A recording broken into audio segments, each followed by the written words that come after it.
Chers frères et sœurs, bonsoir. Vous m'entendez? Bien? Magnifique. Bien, je vous apporte les salutations fraternelles de nos frères et sœurs de Saint-Martin, où j'ai passé leur week-end avec eux. Très belle cérémonie où les Espagnols, les anglophones, créolophones, les francophones, nous étions tous ensemble. Et le programme traduit dans les 4 langues. Et donc, nous avons célébré ce sabbat vraiment dans la joie, la bonne humeur. Et les frères m'ont chargé, parce qu'ils savent que je suis pasteur de Chauvel, le pasteur qui m'a présenté en a fait mention, me charge de vous transmettre leurs salutations fraternelles et de vous dire que vous avez des frères et sœurs à Saint-Martin. Amen. Et les frères de Saint-Martin savent qu'ils ont aussi des frères et sœurs ici en Guadeloupe et singulièrement à Chauvel. Dans 2 semaines, nous allons commencer à prêcher l'Évangile pour permettre à ceux et celles que le Seigneur a déjà préparés de pouvoir avoir la possibilité de le choisir, de rallier son camp, parce que les voyants nous disent que Jésus revient bientôt. C'est pourquoi le thème de cette semaine de prière mondiale est intitulé « Levez les yeux, le roi arrive ». Et cette semaine de prière a été préparée avec les soins d'un frère, Bradshaw, John Bradshaw, qui est un éminent prédicateur, pasteur de l'Église adventiste. Vous l'avez certainement vu et entendu lors des méditations de la conférence générale. C'est lui donc qui présentait les méditations et c'est lui qui a préparé donc les messages que nous présentons dans toute la Guadeloupe et dans le monde entier durant cette semaine. Le titre, « Levez vos yeux, le roi arrive ». J'ai souvent dit que s'il y a une partie de mon corps que je n'aurais pas aimé que le Seigneur m'enlève, ce sont mes yeux. Parce que, après avoir vu et ne plus pouvoir voir ça, je pense que ça me ferait quelque chose. Mais après, j'ai réfléchi, j'ai dit, mais si je n'avais pas mes mains, cela vous est déjà arrivé qu'un moustique vous pique ou que quelque chose vous gratte. Qu'est-ce que vous faites? Vous prenez la main, mais vous passez la main, mais vous n'avez pas accès à ce qui vous gratte. Qu'est-ce que vous faites? Hein? Vous vous appuyez sur le mur, vous... D'accord? Les mains sont vraiment importantes. Tout est important. C'est terrible, hein? Tout est important. On n'entendrait pas, on se dit, mais on aurait voulu entendre. D'accord? On serait muet, mais on aurait voulu parler. On est aveugle, on aurait voulu voir. On n'a pas de mains, on aurait voulu avoir des mains. Parce que les mains servent à beaucoup de choses. Et c'est ce que je voudrais considérer avec vous ce soir. C'est un sujet en relation avec les mains. Et le message de ce soir est titré « Je n'ai d'autres mains que les vôtres ». Parce qu'en fait, quand votre main n'a pas accès à la chose qui vous gratte, à part le fait de vous approcher d'un mur ou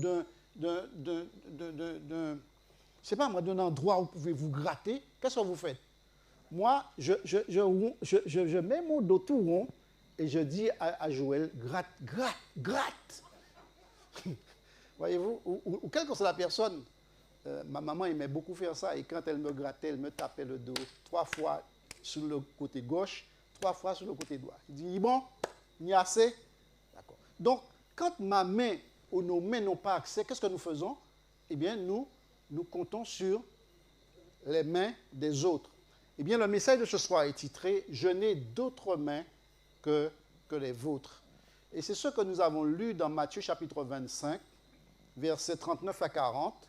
Que nous dit Matthieu chapitre 25, versets 38 à 40? Eh bien, il est dit « Quand avons-nous vu malade? Quand avons-nous vu en prison?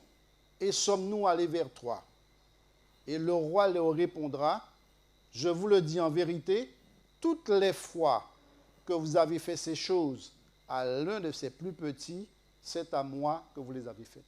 Toutes les fois où vous avez utilisé vos mains pour servir quelqu'un, c'est à moi que vous les avez faites. C'est ce que dit le Christ ici. Chaque fois que vous utilisez vos mains, chaque fois que tu utilises tes mains, Freddy, pour me tendre un fruit le matin quand tu viens, c'est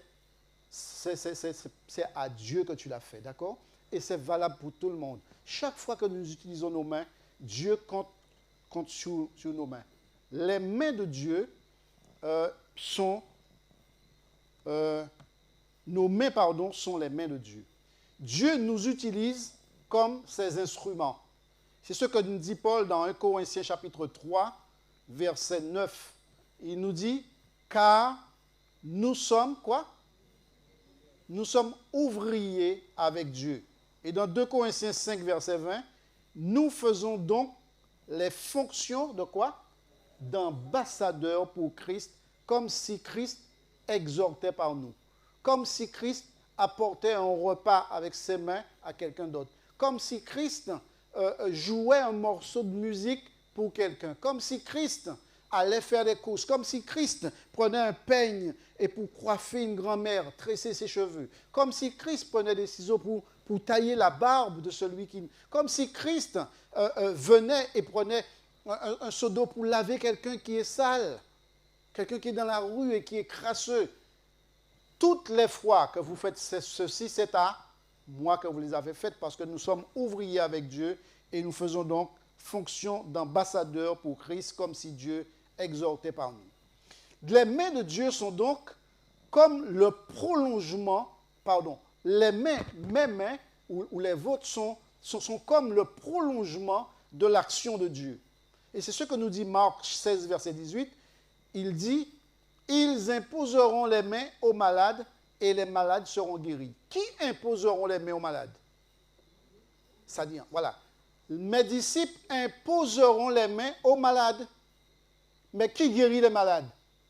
C'est Dieu qui guérit. Donc, nos mains sont le prolongement de l'action de Dieu. Dieu va agir dans la vie de quelqu'un. Dieu va guérir quelqu'un, mais c'est vous qui allez étendre la main. C'est vous qui allez imposer les mains. Vous imposerez les mains aux malades et les malades seront guéris, dit la parole. Dans Actes chapitre 3, versets 6 et 7, Pierre prend le brateux par la main. Qu'est-ce qu'il fait, Pierre? Il prend le brateux par la main. Et qu'est-ce qu'il fait? Le texte dit, alors il le prit par la main droite et le fit lever. Est-ce que c'est Dieu qui l'a fait lever? Qui a fait lever le boiteux?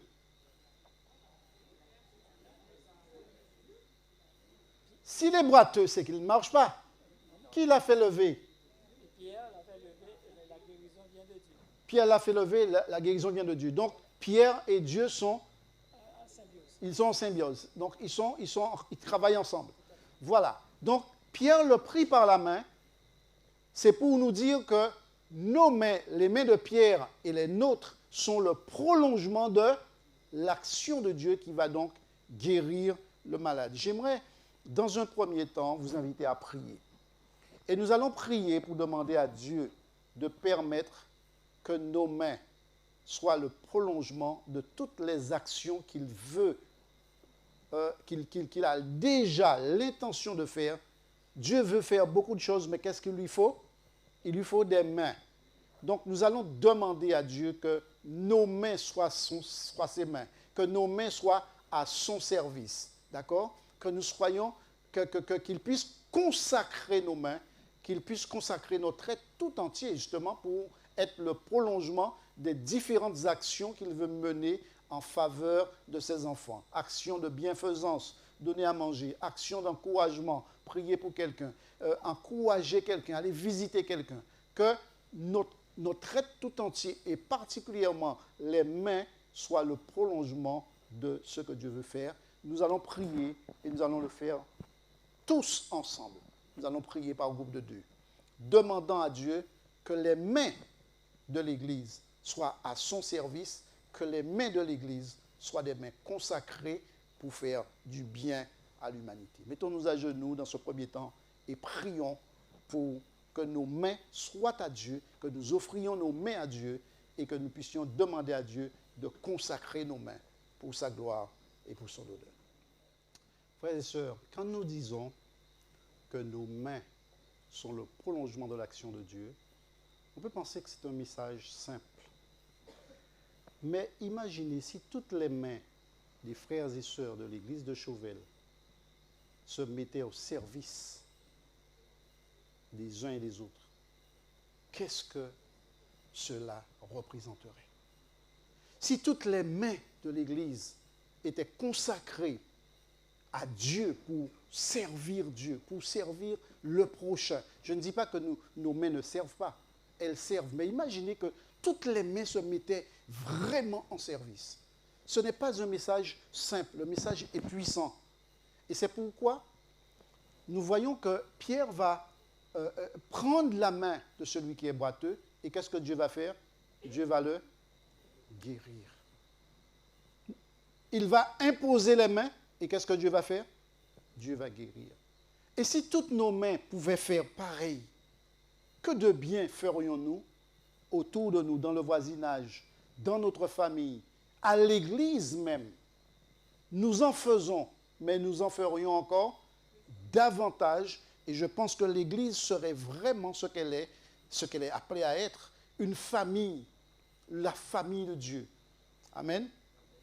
Maintenant, on dit que sur plus de 8 milliards d'individus dans le monde, on estime que 2,5 milliards sont des chrétiens. D'accord? Sur 8 milliards, 2,5 sont des chrétiens. Parmi les 5,5 milliards qui ne sont pas chrétiens, beaucoup n'ont jamais entendu parler de Jésus ni de la croix.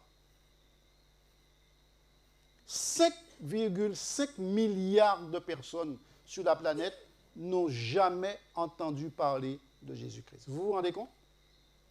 Jésus revient chercher qui? Sur 8 milliards, nous ne comptons pas ceux qui sont morts, sur 8 milliards, combien sont des chrétiens? 2,5. Et pas forcément des chrétiens qui servent Christ comme il le demande. Même à l'église adventiste. 5,5 n'ont jamais entendu parler de Christ. Pensez-vous qu'il ne faut pas qu'ils entendent parler de Christ? Qui va leur parler de Christ? Qui sera la bouche de l'Éternel? Qui sera la main de l'Éternel? Qui sera les pieds de l'Éternel? Il faut que ces 5 milliards entendent parler de Christ. Des milliards d'individus, frères et sœurs, ne sachent pas que Jésus est le sauveur du monde et se dirigent vers le tombeau sans Jésus-Christ. Sans savoir que Christ est mort pour les pécheurs, qu'il est ressuscité, qu'il est le prémisse de ceux qui sont morts, de ceux qui mourront, avec une possibilité de ressusciter. Ils vont vers le tombeau sans espérance. Et nous sommes là, les bras croisés, nos mains sont où? Sous nos bras. Nos pieds sont rangés tranquillement sous nos tables et personne ne va pour annoncer à tous ceux-là qu'il y a un sauveur qui s'appelle Jésus-Christ. Voici l'homme. C'est ce thème qui a été choisi pour les 2 semaines à venir. Voici l'homme. Il arrive, il vient. Mais quand il viendra, il sera trop tard. Le sort des uns et des autres sera donc scellé. Et c'est maintenant que nous devrions être le prolongement des actions de Dieu. Nous devrions être ses mains et ses pieds et aller vers ces milliards d'individus qui marchent sans Christ vers le tombeau. Comment l'Église et ses membres peuvent-ils avoir un impact sur une population aussi vaste? Comment pouvons-nous impacter, autrement dit, cette population aussi vaste? Moi, on ne me demande pas d'aller au fin fond du Zimbabwe pour pouvoir faire de l'évangélisation. Dans ma famille, il y a quelqu'un qui va vers le tombeau sans Jésus-Christ. Parmi mes frères et sœurs de sang et de chair, il y a un ou deux qui marchent vers le tombeau sans Christ. Il faut que je fasse quelque chose parce que ce sont mes frères et sœurs. Dans ma grande famille, il y a encore des centaines Au travail, il y en a. Dans mon voisinage, il y en a. Dans mon quartier, il y en a. Et donc, nous devrions impacter. Et la question est posée, comment pouvons-nous impacter cette population? Madame White dit dans le livre Jésus-Christ à la page 572, une âme seule vaut plus que tous les mondes. Il y a plus de joie pour un seul pécheur qui se repent que pour 99 justes qui n'ont pas besoin de repentance. Une seule âme vaut plus que tous les mondes. Alors, nous pensons peut-être, nous n'allons pas pouvoir gagner les 5 milliards, mais une seule âme vaut plus que tous les mondes. Et c'est pourquoi nous devrions chacun, dans un ministère personnel, parce que ce sont mes pieds que je vais utiliser, ce sont mes mains que je vais utiliser, c'est mon cœur qui est ému de compassion. D'accord? C'est la sagesse et l'intelligence que Dieu me donne et l'intuition. Il me dit, appelle un tel. Cette personne-là a besoin de toi. Appelle-le maintenant. Nous devons obéir parce que nous pouvons sauver des âmes, des gens qui sont au bord du suicide, en les appelant, en leur donnant du courage et qui nous disent, c'est Dieu qui t'a envoyé. Moi, j'étais un jour chez le coiffeur. Tranquillement, je me faisais coiffer. Mes frères, je suis dans un besoin. Mon salaire qui est arrivé est déjà passé dans des factures. Et je suis dans le rouge. Et quelqu'un vient, je ne sais pas, la personne vient et la personne me dit, j'ai amené ça pour toi. La personne me remet quelque chose, une petite boisson, il me remet un truc à manger et la personne me remet une enveloppe. Qui a envoyé cette personne? La personne est arrivée à point nommé pour pouvoir répondre à un besoin que j'avais, mais j'avais exprimé ma demande au Seigneur. Mais la personne a été l'extension de Dieu pour être pour moi une bénédiction. Et c'est ce qu'il fait pour chacun de nous. Vous avez été déjà des personnes vers qui Dieu a envoyé quelqu'un, pas vrai? Et Dieu vous a aussi envoyé vers d'autres personnes. Et la personne vous a certainement dit, mais c'est bon Dieu, il voyait. C'est bon Dieu, il voyait. Eh bien, frères et sœurs, c'est ça. Une âme seule vaut plus que tous les mondes. La compassion exige que nous atteignions quelqu'un avec la bonne nouvelle du salut en Jésus-Christ. Nous disons que nous aimons, mais la compassion exige que nous fassions quoi? Que nous atteignions quelqu'un. Chacun de nous devait se fixer un objectif et dire, Seigneur, cette année, je veux être à ton service pour gagner une âme pour toi. Si chacun de nous dans l'Église dit, en 365 jours, je veux œuvrer pour toi pour gagner une âme, chaque année, il y aura une église à Chauvel.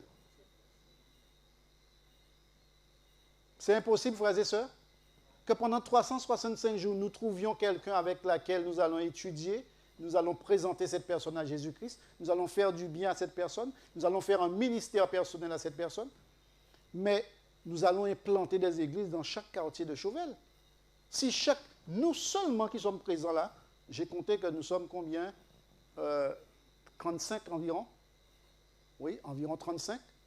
Mais si chacun, nous qui sommes présents, nous gagnons une âme, ben c'est une église de 35 personnes.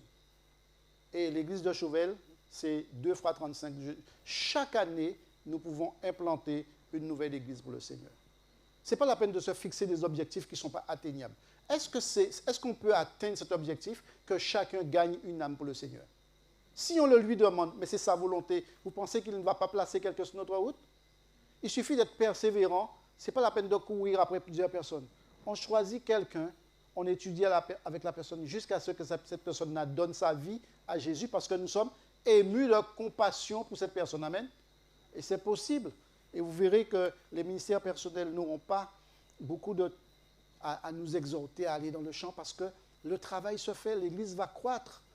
Mais c'est difficile, une croissance. Sur une église de 100 personnes, nous ne pouvons même pas offrir une dîme de 10 âmes au Seigneur.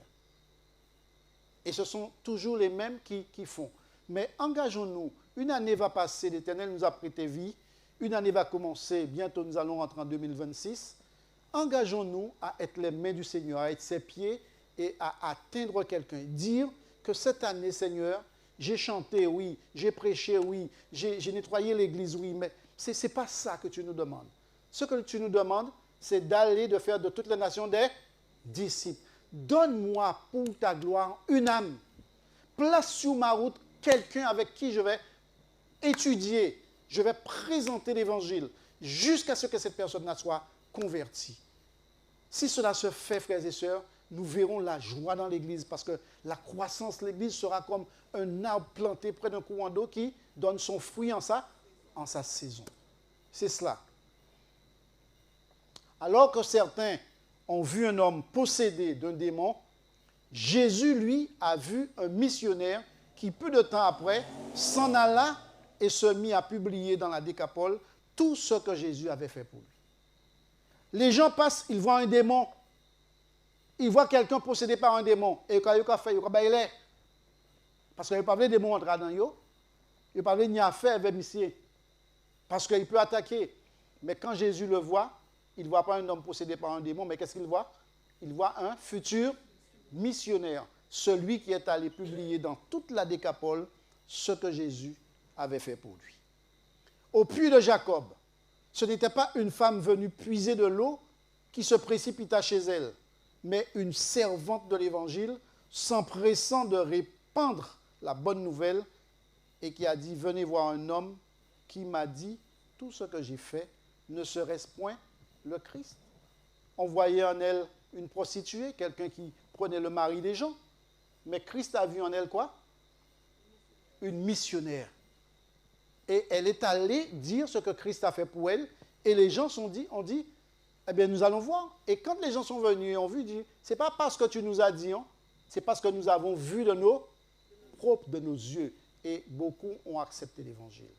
Voilà, frères et sœurs, nous catégorisons les gens, nous les classons dans une certaine catégorie de personnes, et nous n'avons pas à faire avec eux. Mais Dieu nous demande de ne faire exception de personne.